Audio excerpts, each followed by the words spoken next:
ഷോക്കേറ്റ് വീണ ഇണയുടെ വിരഹം താങ്ങാനാവാതെ മനം തകർന്ന മാടത്തത്തയുടെ ദൃശ്യം പ്രണയത്തിൻ്റെ നനവാർന്ന കാഴ്ചയായി. ഇണപ്പറവകളിലൊന്ന് പ്രാണൻ വെടിഞ്ഞപ്പോൾ രക്ഷപ്പെട്ട മാടത്തത്ത തല തല്ലി. ഏറെ നേരം ഇണയെ ചുറ്റിപ്പറ്റി നിന്നു. ഒടുവിൽ ആകാശത്തോളം നൊമ്പരവുമായി അകലേക്ക് പറന്നകന്നു. ശനിയാഴ്ച രാവിലെ 11:30 മമ്പാട് പള്ളിക്കുന്നിലായിരുന്നു ഈ സങ്കടക്കാഴ്ച. ചിറകടിച്ച് പറന്നുയരുന്നതിനിടെ വൈദ്യുതി തൂണിൽ നിന്ന് മൈനകളിലൊന്നിന് ഷോക്കേറ്റത്. പ്രാണരക്ഷാർത്ഥം ലൈനിൽ കിടന്നു പിടക്കുന്ന ഇണയെ രക്ഷപ്പെടുത്താനുള്ള ശ്രമത്തിനിടെ കിളികൾ രണ്ടും താഴെ വീണു. രംഗം കണ്ടു നിന്ന ബാർബർ ഷോപ്പ് ഉടമ ശശി ഓടിയെത്തി രണ്ടിനെയും കയ്യിലെടുത്തു. ഈ സമയം നിമിത്തം പോലെയാണ് എമർജൻസി റെസ്ക്യൂ ഫോഴ്സിലെ സഹബാൻ മമ്പാട് ഇതുവഴി ബൈക്കിലെത്തിയത്.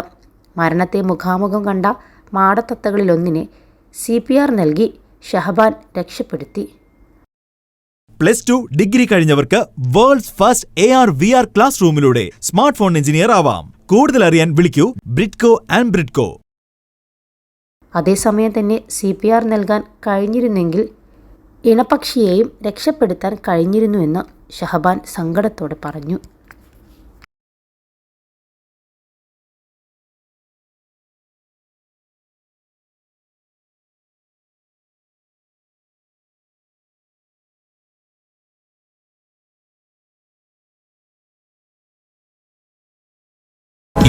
ലക്ഷത്തോളം സന്തുഷ്ടരായ ഉപഭോക്താക്കളും 2 ലക്ഷത്തോളം തിമിര ശസ്ത്രക്രിയകളും പൂർത്തിയാക്കിയ മലബാറിലെ ഏക കണ്ണാശുപത്രി അൽ സലാമ ഹൈ ഹോസ്പിറ്റൽ റോഡ്, പെരിന്തൽമണ്ണ.